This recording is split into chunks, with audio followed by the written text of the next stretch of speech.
Digestive system के final part में पहुंच गए, अंतिम भाग में चौथा पार्ट।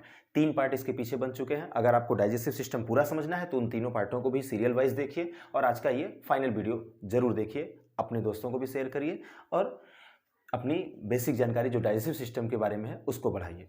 शुरू करते हैं आगे का वीडियो। हमारा भोजन यहाँ से होते हुए अमाशय के द्वारा पाचन यहाँ से क्रम वाइज होते हुए अग्नाशय से अग्नाशय रस निकला, लीवर द्वारा यहाँ पर पित्त मिलाया गया, लीवर द्वारा नहीं, लीवर में मौजूद पित्ताशय यानी गाल ब्लैडर से जो पित्त निकलता है उसके द्वारा मिलाया गया। यहाँ तक हमने पढ़ लिया था। छोटी आंत में 2 प्रकार के हार्मोन निकले थे जो जिम्मेदार होते हैं, किस चीज़ के लिए जिम्मेदार होते हैं, वो अग्नाशय से अग्नाशय रस निकालने के लिए और लीवर से यानी लीवर में मौजूद हमारे पित्ताशय यानी पित्त रस जो निकलता है पित्ताशय से, उस पित्त रस को खाने में मिलाने के लिए जो जिम्मेदार हार्मोन होते हैं वो दोनों हार्मोन हमारे छोटी आंत से निकलते हैं। एक होता है कोलेसिस्टोकाइन और दूसरा होता है सिक्रेटिन। कोलेसिस्टोकाइन वो लीवर से जो लीवर में जो हमारी पित्ताशय होती है, पित्त की थैली होती है, उससे पित्त निकालने के लिए जिम्मेदार होता है खाने मिलाने के लिए, और अग्नाशय रस से अग्नाशय रस निकालने के लिए जो जिम्मेदार होता है वो होता है सिक्रेटिन। यहाँ तक हम लोग जान लिए थे। अब छोटी आंत में खाना हमारा आगे चलता है तो क्या होता है उसके बारे में जानते हैं। छोटी आंत को 3 हिस्सों में बांटा जाता है, 3 अलग अलग भागों में। पहले हिस्से को हम क्या बोलते हैं, इसको पहले हिस्से को हम बोलते हैं ड्यूडेनम। क्या बोलते हैं? ड्यूडेनम, इसको बोलते हैं ड्यूडेनम। दूसरा हिस्सा इसका जो होता है उसको हम बोलते हैं जेजुनम, जेजुनम। तीसरा हिस्सा जो हमारा होता है इसको हम बोलते हैं इलियम, इलियम। ये 3 हिस्से होते हैं छोटी आंत के। अब छोटी आंत के ये 3 हिस्से, तीनों में क्या क्या होता है इसके बारे में जान लेते हैं। ड्यूडेनम जो होता है किसी प्रकार का पाचन नहीं करता, इसमें किसी प्रकार कोई पाचक रस नहीं निकलता, इसके द्वारा कोई पाचन नहीं होता। सेम काम जेजुनम में होता है। तो फिर इसका काम क्या होता है? इसका काम आप ऐसे समझ सकते हैं, ये खाने को फैला देता है, पतला कर देता है। पतला मीन्स आप जैसे कह सकते हैं, जैसे आप कोई ऐसा बर्तन लीजिए जिसका आयतन यानी क्षेत्रफल बहुत कम हो, कंजेस्टेड हो। जैसे घर में कटोरी होता है, कटोरा, उसमें चावल रखिए, उसको भरिए, तो एक के ऊपर एक एक चावल पूरा भरा जाएगा, यानी चावल बहुत कंजेस्टेड एरिया में। अब उसी चावल को आप थाली में पलट दीजिए तो चावल पूरा फैल जाएगा, यानी दिखने लगेगा चावल का लेयर पतला हो जाएगा। कुछ उसी तरीके की यहाँ पर भी खाने के साथ होता है। ये खाने को क्या करता है, जेजुनम और डेडुनम, ये खाने को, डेडुनम क्या करता है, खाने को फैला देता है, यानी पूरी तरीके से एकदम क्लियर चीज़ें हो जाती है कि इसमें क्या बचा है, क्या पचा है, क्या ऐसी चीज़ है जिसको अभी बचाना बाकी है, वो सारा चीज़, यानी खाना पूरी तरीके से एकदम समझ में आने लगता है, उसको फैला देने का काम करता है, फैला के आगे की तरफ बढ़ाता है। और आगे जब बढ़ता है, यानी इन दोनों का काम समझ लिए, खाने को सिर्फ फैला देना, एक लेयर, पतली लेयर बना देना भोजन की। अब ये खाना आगे बढ़ता है तो आगे बढ़ के आता है इलियम में, यानी छोटी आंत के लास्ट वाले हिस्से में, जिसको हम इलियम के नाम से जानते हैं। अब इलियम से हमारे कई प्रकार के एंजाइम निकलते हैं। उसमें सबसे महत्वपूर्ण एंजाइम एक होता है जिसको हम बोलते हैं इरेप्सिन। अब सबसे बड़ी चीज़ है कि हमने आपको शुरू में बताया था कि प्रोटीन का पाचन हमारे पूरे डाइजेस्टिव सिस्टम में 3 जगह होता है और प्रोटीन तीनों जगहों पे अलग अलग रूपों में टूटता है। उसको हम इस वीडियो में जान लेते हैं, पहले उसी को जानते हैं। चूंकि यहाँ निकलता है इरेप्सिन, उसके पहले क्या निकला था, अमाशय के पाइलोरिक वाले हिस्से से, यानी इस अमाशय के पाइलोरिक वाले हिस्से से हमारा सबसे पहले निकला था पेप्सिन। और पेप्सिन इसने किसका पाचन किया था? पेप्सिन ने प्रोटीन को तोड़ा था किसमें? पेप्टोन में, पेप्टोन। और फिर उसके बाद अग्नाशय रस से निकला हुआ ट्रिप्सिन जो था, ट्रिप्सिन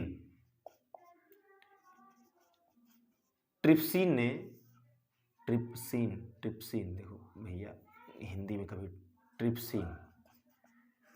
ट्रिप्सिन ने किसको, प्रोटीन जो पेप्टोन में बदल चुका था, उस पेप्टोन को तोड़ा था। पेप्टोन को किस में तोड़ दिया था भैया? पेप्टाइड में, पेप्टाइड इसमें तोड़ दिया था, यानी कन्वर्ट कर दिया, पचा दिया था, पेप्टाइड बना दिया था उस प्रोटीन को।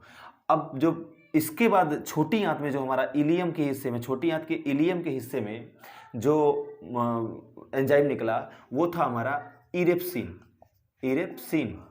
और ये इरेप्सिन क्या किया, इसने इस पेप्टाइड को तोड़ दिया अमीनो एसिड में। किसमें? अमीनो एसिड में। अब समझ लीजिए कि ये इस तरीके से, और फिर यहाँ से इस तरीके से और इसको इस तरीके से कह सकते हैं आप, इस तरीके से प्रोटीन ये टूटता चला गया। और फाइनली ये अमीनो एसिड, बाद में ये अमीनो एसिड से कन्वर्ट हो जाता है ग्लूकोज में, और ग्लूकोज से हमको फिर ये एनर्जी प्रदान करता है। तो हम यहाँ देख लेते हैं प्रोटीन का हमारे कहाँ कहाँ पर किस किस प्रकार से किस किस रूप में पाचन हुआ। और 3 चीज़ें जिम्मेदार होती हैं, पेप्सिन, ट्रिप्सिन, इरेप्सिन। अब जानिए लास्ट में सीन लगा है तो ये प्रोटीन का पाचन करेंगे, ये क्लियर है। और इरेप्सिन कहाँ निकलता है, तो इरेप्सिन इलियम वाले हिस्से से, छोटी आंत के इलियम वाले हिस्से से इरेप्सिन का स्राव होता है। यहाँ से इरेप्सिन निकलता है। इरेप्सिन के साथ साथ यहाँ पर 4-5 प्रकार के और एंजाइम निकलते हैं। उसमें आपका होता है, एक होता है आप कह सकते हैं कि गाल्टेज, ये पाचन करता है ग्लूकोज का। माल्टेज निकलता है, माल्टेज पाचन करता है माल्टोज का। उसके बाद आपका निकलता है सुक्रेज निकलता है, सुक्रेज आपका पाचन करता है सुक्रोज का। और सुक्रोज के बाद फ्रैक्टेज निकलता है, और ये पाचन करता है किसका, फ्रुक्टोज का। ठीक, तो ये अलग अलग प्रकार के एंजाइम निकलते हैं और इस तरीके से वो पाचन का क्रिया होता है। पूरी तरीके से लगभग खाने का हर पार्ट, हमारे डाइजेस्टिव सिस्टम में लगभग हर प्रकार का खाना यहाँ छोटी आंत के इलियम तक आते आते पच जाता है, सिवाय जल के, पानी के। अब इसके आगे क्या होती है कहानी की, इलियम में कुछ अंगुली जैसी संरचनाएं होती हैं। इलियम में अंगुली जैसी संरचनाएं होती हैं, और इन उंगली जैसी संरचनाओं को, इस तरीके की कुछ उंगली जैसी संरचनाएं होती हैं, और इस संरचनाओं को हम क्या बोलते हैं, इन संरचनाओं को हम बोलते हैं विलाई या विली। उंगली जैसी संरचनाएं होती हैं, उसको हम विलाई या विली कहते हैं। इसका काम होता है जो भोजन हमारा पचा है छोटी आंत में, तो उसका अवशोषण करके हमारे जरूरी हिस्से, जहाँ पर जिसकी ज़रूरत है उस हिस्से तक पहुँचाना, ये भोजन का अवशोषण करता है। जो विलाई होता है, विली अंगुली जैसी संरचनाएं होती हैं। तो यहाँ तक हमारे छोटे आंत में भोजन का पाचन हो गया। अब इसके बाद हम बढ़ते हैं बड़ी आंत की तरफ। तो यहाँ से जब बड़ी आंत शुरू होती है तो कुछ इस तरीके का पहला हिस्सा होता है, और इसमें एक इस तरीके की, और फिर यहाँ इस तरीके की संरचना होती है, और इसको इस तरीके से संरचना होती है छोटी आंत की। एक रफली इमेज हमने खींचा है, आप समझ लीजिएगा। ठीक, इसको हम बोलते हैं बड़ी आंत। क्या बोलते हैं, बड़ी आंत। अब समझ लीजिए, बड़ी आंत इसको इसलिए बोला जाता है क्योंकि ये थोड़ी सी छोटी आंत, जो ये पतला होता है, कंजेस्टेड होता है, और बड़ी आंत थोड़ी सी चौड़ी होती है। यानी कह सकते हैं ना, वो ये छोटी आंत, क्यों इसको छोटी आंत बोला जाता है, क्योंकि ये पतली होती है, इसलिए इसको छोटी आंत बोलते हैं। जगह कम होता है इसमें, और बड़ी आंत में जगह ज़्यादा होता है। ठीक, बस इस वजह से इसको बड़ी आंत और इसको छोटी आंत। लेकिन साइज के मामले में देखा जाए, लंबाई के मामले में, तो छोटी आंत बड़ी आंत से ज़्यादा होती है, बड़ी होती है। अब भैया, बड़ी आंत का ये जो गोल वाला हिस्सा होता है, गोल वाले हिस्से को, यहाँ पर एक गोल वाला हिस्सा होता है, और इस गोल वाले हिस्से से आप देख रहे होंगे एक इस तरीके से अंग लटका होता है, जिसे अवशोषी अंग बोलते हैं। हम लोग अधिकतर गाँव में अधिकतर लोगों को आपने सुना होगा कि अपेंडिस एक बीमारी होती है, पेट के हिस्से में होती है, अपेंडिस नामक बीमारी हो जाती है। तो अपेंडिस में क्या होता है, ये बताते हैं, अपेंडिस इसी के कारण होता है, इसको अपेंडिस ही बोलते हैं। पहले जब ये छोटी आंत से खाना आगे बढ़ता है तो इस गोल वाले हिस्से को हम बोलते हैं सीकम। क्या बोलते हैं, सीकम बोलते हैं। और सीकम से हमारे एक अवशोषी अंग लटका होता है, अवशेषी अंग लटका होता है। अवशेषी अंग वो होते हैं जो हमारे शरीर के अंदर मौजूद हो, लेकिन जिनका हमारे शरीर में कोई काम ना हो।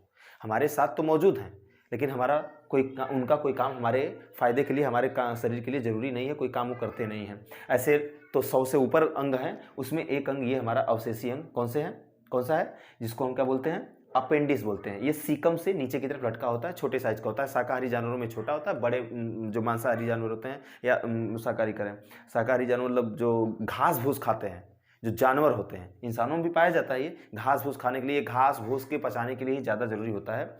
और जानवरों में ये बड़े होते हैं, मानव में ये छोटे होते हैं। कभी कभी क्या होता है कि आप जैसे कोई ऐसी चीज़ खा लिए, जैसे आप नींबू का रस पी रहे हैं और साथ में बीज भी चला गया उसका, नींबू का। संतरा खा रहे हैं, संतरे का बीज चला गया, तो वो जाके क्या होता है, उस तरीके से उसका पाचन नहीं होता, और ये इसके अपेंडिक्स में जाके फंस जाता है। जब फंस जाता है, निकल नहीं पाता, तो फंस हुआ तो उसका पाचन होगा ही नहीं, और वो उसी जगह फंस जाता है। तो फिर ये बाद में तकलीफ देता है, दर्द देता है, तो फिर उसका ऑपरेशन करके काट के उसको निकाला जाता है। खैर, इससे कोई दिक्कत तकलीफ नहीं होती, बहुत ही बड़ी बीमारी नहीं होती। अब आगे चलते हैं। तो आगे जैसे बढ़ते हैं, हमारी बड़ी आंत में जो बड़ी आंत होता है, हमारा बड़ी आंत, इसमें कोलोम, ये जो संरचनाएं होती हैं इसको कोलोम बोलते हैं। कोलोम, कोलोम क्या करता है, ये जल का अवशोषण कर लेता है, जल को क्या करता है, अवशोषित कर लेता है, अपने अंदर सोख लेता है, जल का अवशोषण होता जाता है पूरी तरीके से। उसके बाद भोजन हमारा जो भी बाकी चीज जो आपके बचे खुचे जो पूरी तरीके से निकाल लिया जाता है सिस्टम, खाना जो फालतू चीज बचा रहता है वो आगे की तरफ बढ़ता है, जल का अवशोषण कर लिया जाता है दीवारों से। जब डायरिया हमको होता है, डायरिया नहीं जाता है, पतली दस्त, उसमें यही हमारा बड़ी आंत इन्फेक्टेड हो जाता है, बड़ी आंत क्या हो जाती है, वो काम करना बंद कर देती है, तो पतली वो क्या होते हैं, दस्त होती है, मतलब पूरी तरीके से आप बाथरूम में जाएंगे तो बड़ा एकदम पतला आपको लेटरिन होगा, दस्त होगा, तो वो उसमें ये बड़ी आंत हमारा क्या होती है, डिस्टर्ब हो जाती है, ये खराब हो जाती है, तो वो फिर हमको डायरिया बीमारी में इसी को नुकसान पहुंचता है, बड़ी आंत को।